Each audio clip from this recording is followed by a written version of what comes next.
Hola a todos, bienvenidos a esta sesión de preguntas y respuestas. Mi nombre es David Marín, soy de Colombia and here I am with my friend and colleague David from the US. Hola David, ¿cómo estás? Estoy bien, gracias por preguntarme. Estoy emocionado estar aquí con ustedes. I'm so happy and excited to be here with you all again.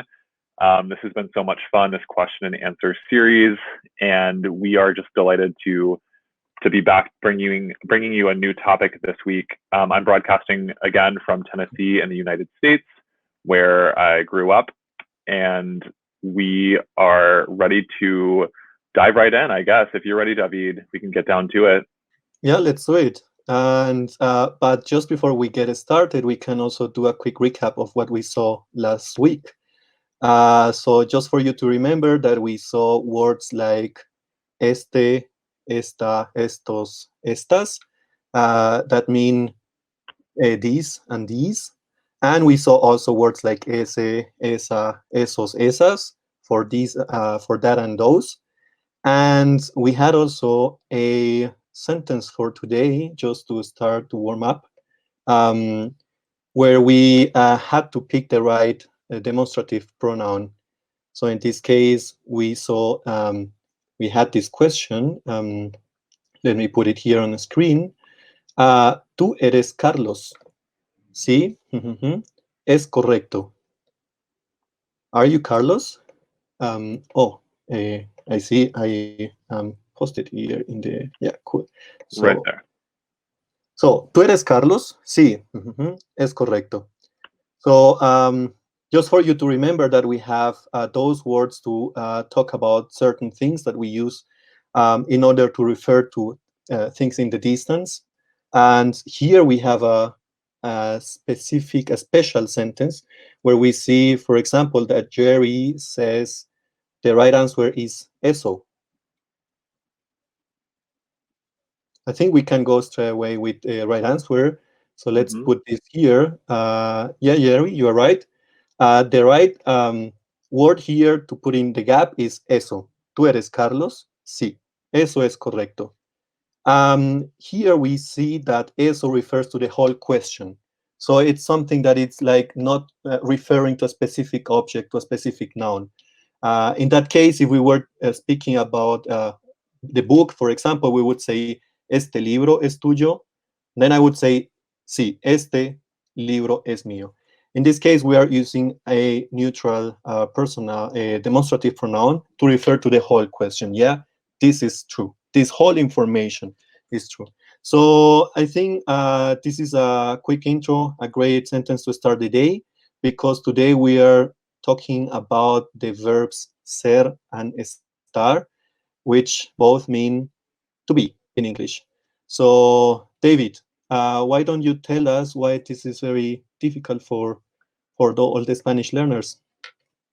So this is one of perhaps the most difficult topics for people who are learning Spanish to understand, especially if you are coming from a native language like English that doesn't differentiate between two verbs that mean to be. So in English, we just have to be. So I am happy, I am at home, or you are learning Spanish. And regardless of the context or the situation, you use the same verb. So it makes it pretty easy, of course. But in Spanish, this is another example that I think we brought up maybe in the first episode of how Spanish requires you to kind of reframe the way that you view language and understand how it's used, because you do have to distinguish in multiple cases when to use the verbs to be, and it kind of requires a little bit of understanding that you might not need to use in English. So this is, I hope, going to be a helpful lesson for everyone. It covers maybe some beginning topics because ser and estar are among the first two verbs that you'll learn when you learn Spanish, but there are some more advanced ways to approach this topic as well, and we'll get into those too. So we hope that this is a fan favorite. A lot of people have been asking us for this topic. So if you have any questions as we're speaking and you want to know more or to clarify something we say, feel free to comment below and we'll try to address them as we go.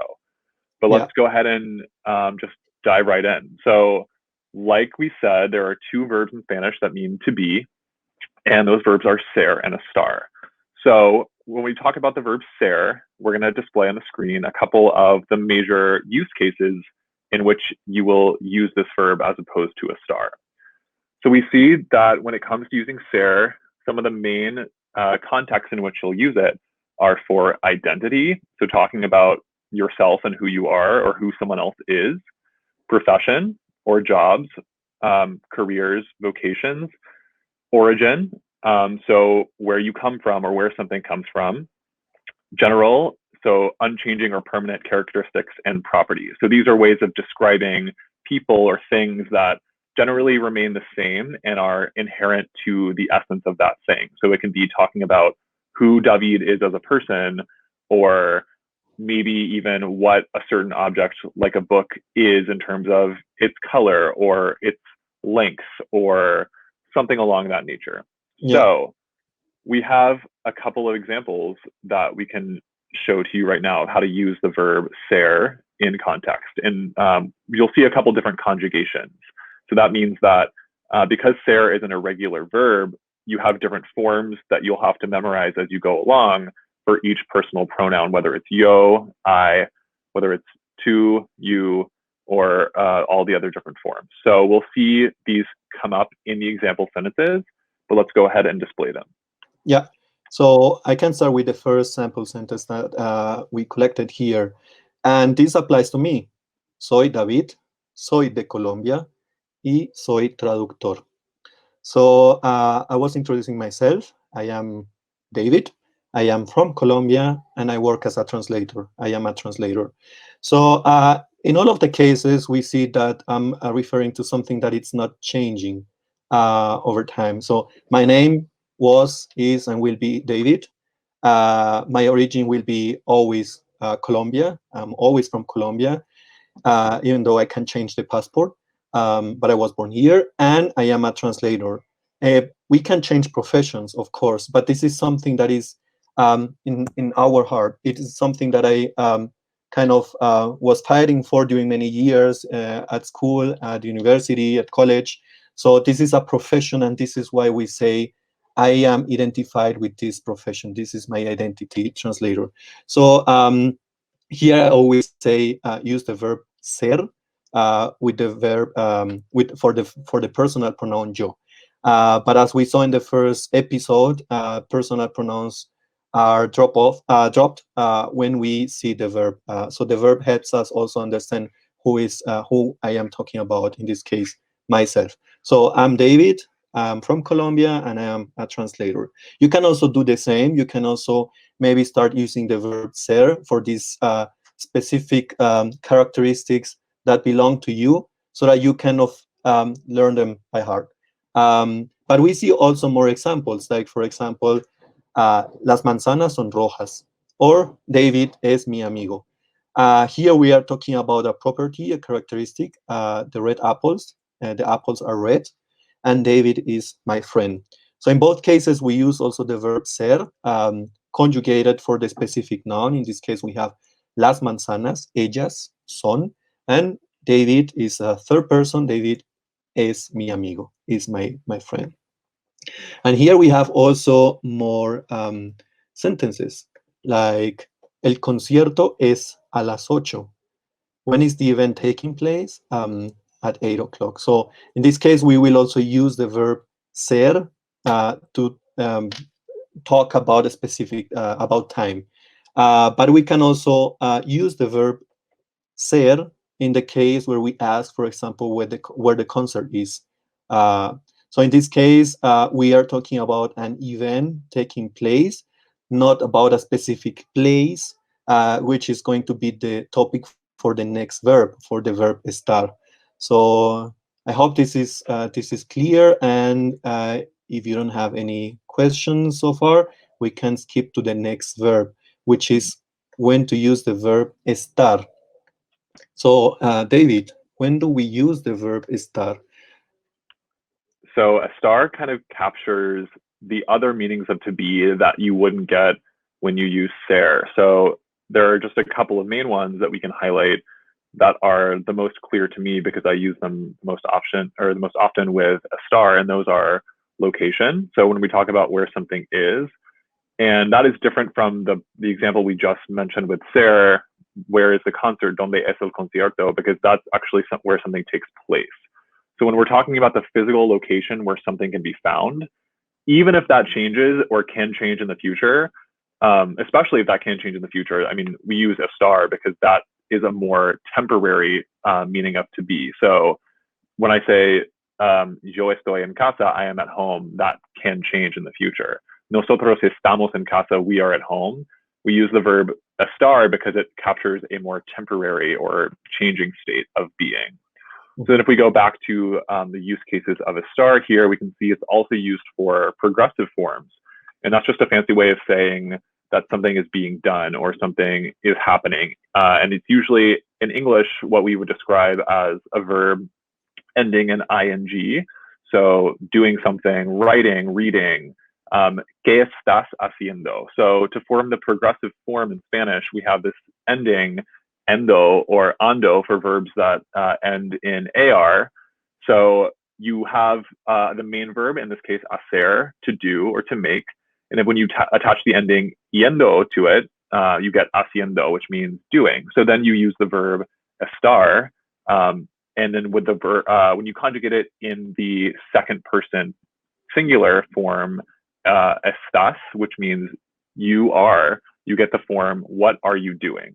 So that's a very specific time in which you use estar for the progressive form, but it comes up all the time if you want to talk about what you're doing right now, or even what you will be doing in the future. So then the last example of estar that we can talk about is temporary states and feelings. So whereas you use ser for more permanent properties and characteristics about identity, what something is and probably always will be, for a star, you're talking about things that can change. So if I'm in an emotional state, for example, if I'm really angry, if I'm upset, if I'm happy, if I'm tired, or a whole other host of examples where your mental state or physical state could change, but right now it happens to be one thing. That's when you use the verb estar. So the example sentence we have here is Roberto está enojado. Robert or Roberto is angry. Of course, that doesn't mean that he'll be angry in the future. It's just a temporary condition or state right now. Yeah, that's a nice explanation, David. So just for us to remember when to use start, location. Location is the keyword, where to place something. So I'm in the park, estoy en el parque. Progressive forms, as you said, for things that are being done. And I think it works also the same as in English when we use forms like playing, listening to music, estoy escuchando música, estoy. So this is the base for this progressive form. And temporary states and feelings, which are changing all the time. So I can say I am happy right now, and in 2 hours I'm busy and sad. So those are feelings that we express using the verb estar.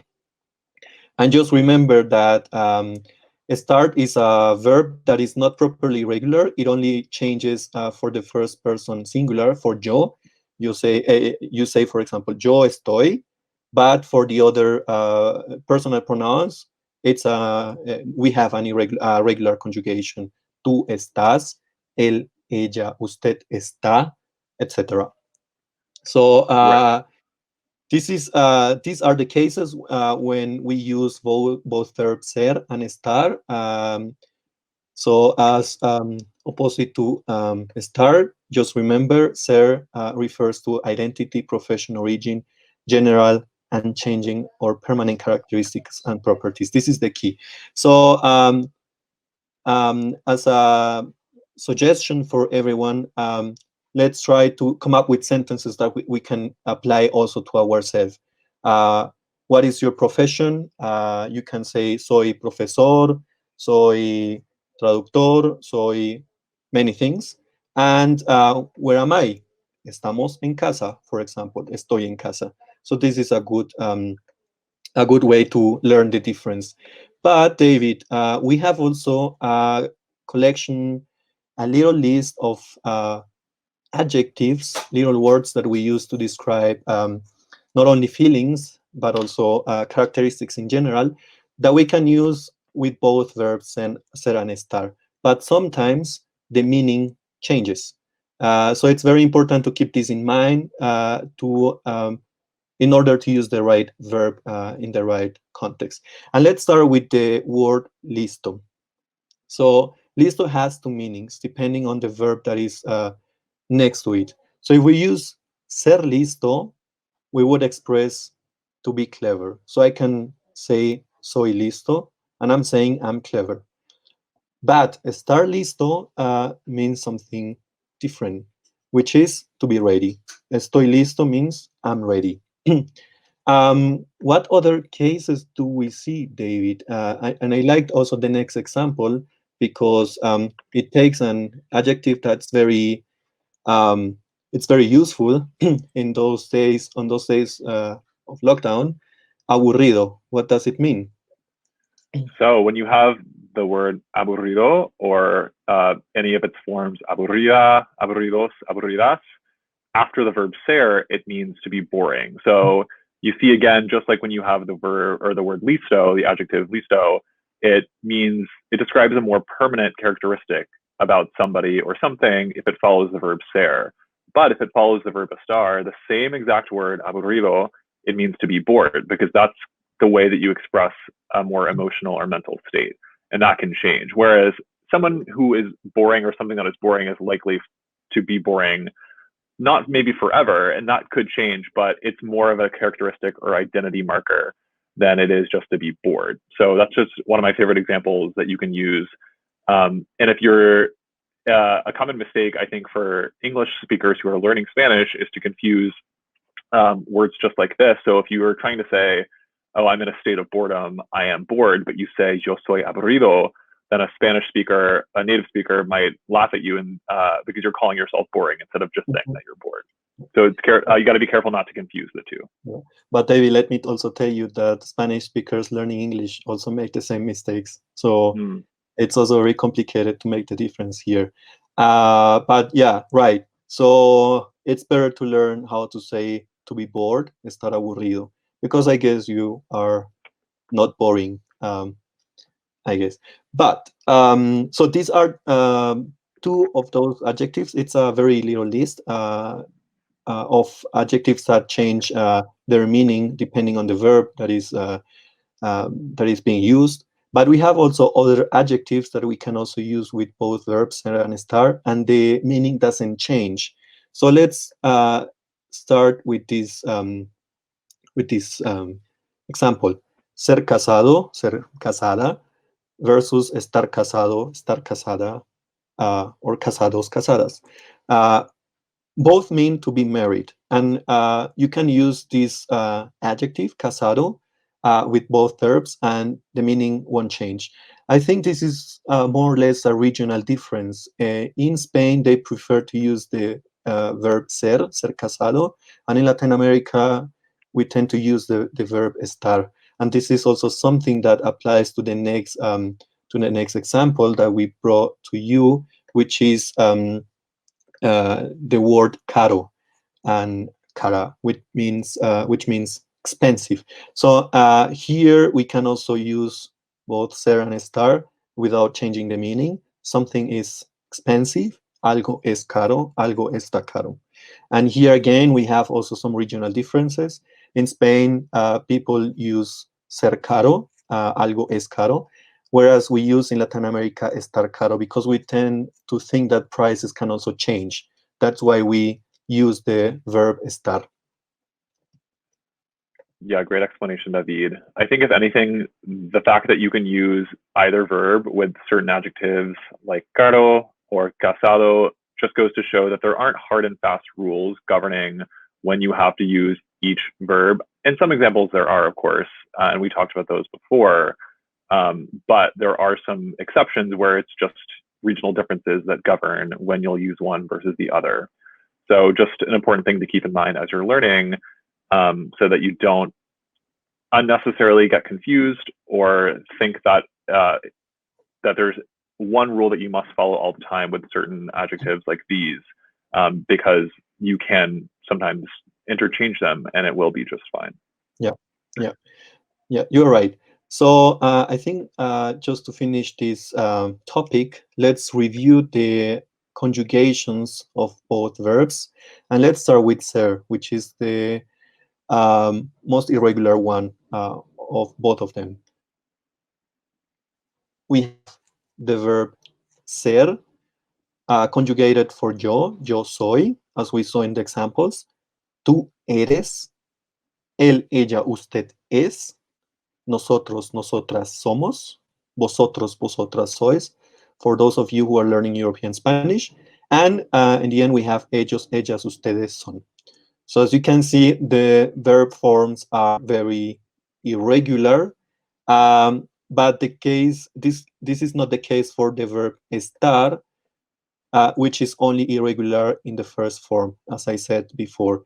Yo estoy, but for the rest of the forms, we use the regular form est, the stem, the verb stem est, to make the right form. Tú estás, él, ella, usted está, estamos for nosotros, nosotras, estáis for vosotras, vosotros, and están for ellos, ellas, ustedes. So as we saw, the verb conjugation is very simple, more especially for the verb estar. But I think we are very familiarized with the verb forms. The challenge is just to recognize when to use ser and when to use estar. And one note about the conjugation that ties back into the lesson from last week is that it's important not to forget the accent mark on the words estás, está. There's actually not one on estamos. So it's EST, I'll type it here, ESTAMOS for nosotros or nosotras. But then for the form están, you have an accent as well. And if you choose, or if you forget to include the accent mark, so that's the form for estamos, the only one without the accent, along with estoy.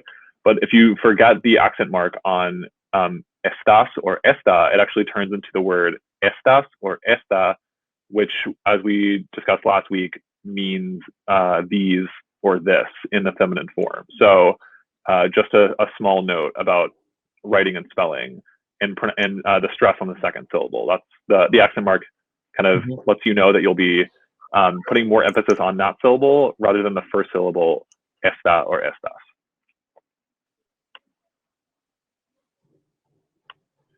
Okay, so that's nice. So I think we can go straight to the sentences that we prepared for you, where we would like you to see what verb you would use in this context. So again, we have here some sentences with a gap, and the idea is to fill in the sentence with the right word. In this case, with the right verb. And here we have the sentence: La fiesta es or está en el parque hoy a las 7. And we would like you to post a comment with the right verb, whether it is es or está. La fiesta en el parque hoy a las 7. So you can post your guesses.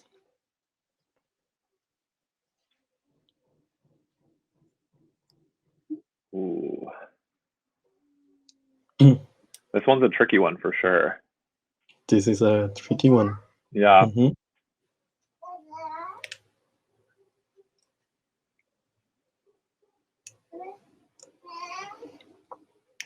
Okay, are we ready for the big reveal?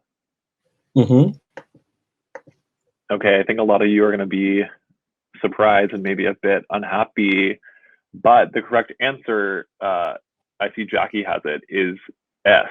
So if you remember, as we were talking about the use cases of the verb ser before, one of the use cases is when an event takes place somewhere. And so that's not to be confused with location. So when we're talking about an event like La Fiesta, the party, when we want to express where it takes place, we use the verb ser. So La Fiesta es en el parque hoy a las 7.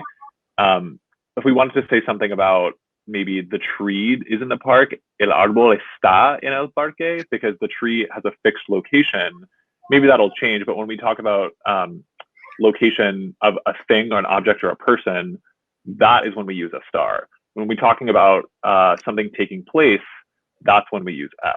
So it can be a little confusing, and this is probably one of the hardest concepts to grasp when it comes to the differences between Ser and Estar.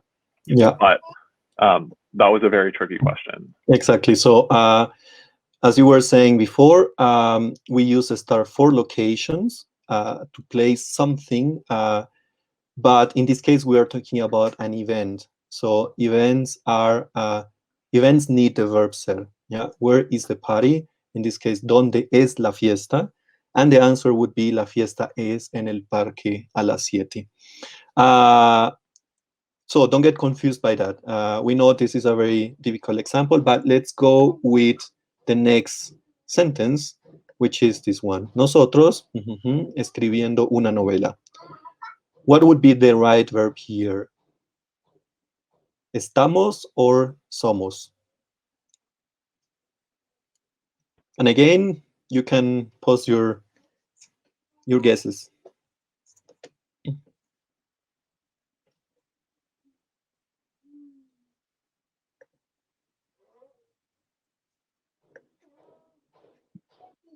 These are looking very good so far.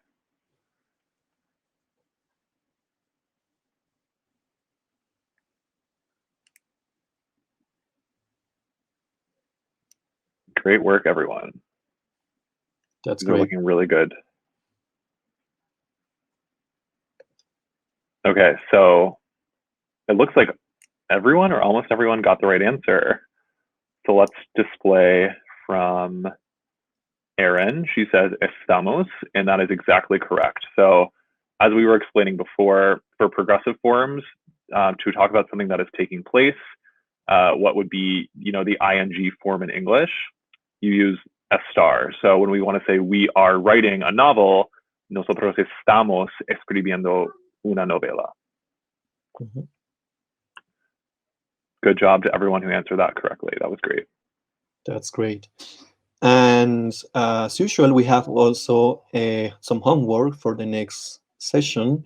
And we prepared this sentence for you, which is a little bit trickier because we have here 3 different sentences where we can use either estar or ser in the right form. So this is for you as a homework, and we will talk about this question and this sentence and the right answers next Tuesday at the same time. Mm-hmm. And for next Tuesday's session, we want to do a little bit of something different from what we have been doing. And we realize that for each session, so many of you have had great questions that you've asked in the comments, whether it's about the topic we just presented or something else. And we realize that we haven't had a chance to answer all of those great questions. So we want to kind of do a little bit of a roundup and take some of our favorite questions that you've asked in past videos or in this video and kind of go through a sort of lightning round and answer a handful of them just to give you, our viewers, a little bit more exposure to different topics as well. So if you have any pressing or burning questions that you'd love to have answered about grammar, vocabulary, pronunciation, or something we haven't covered in these videos, please feel free to comment on this one and we'll take note, and we'll go through the old comments from old videos as well to get some inspiration. So we're just not going to present a clear topic for maybe 20 or 25 minutes next week. It'll be more of answering individual questions. So tune in, like David said, at this time next week, Tuesday at 1 p.m. Eastern. That's great. So maybe let's look for a question we can answer now. And I think everything is clear from what I see. So no burning questions right now. Yeah, I'm scrolling through. Feel free to keep asking them if something comes to you right now. We can address it.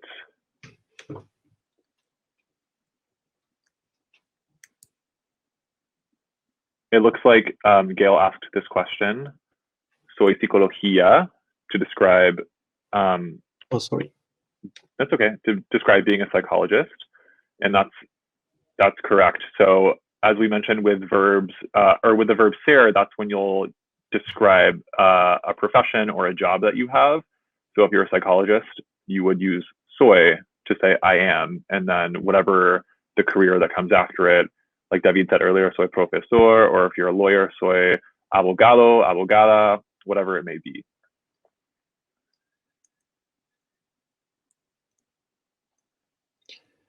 That's right, David.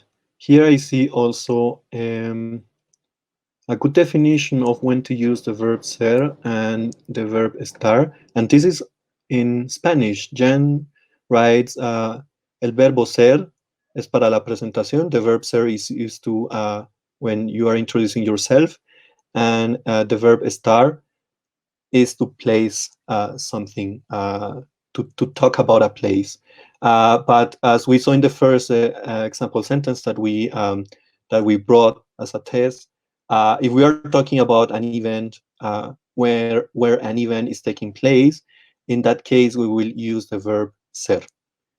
Just remember that. But in all other cases, when we are talking about where you are or where something is, yeah, I don't know, estoy en Colombia ahora.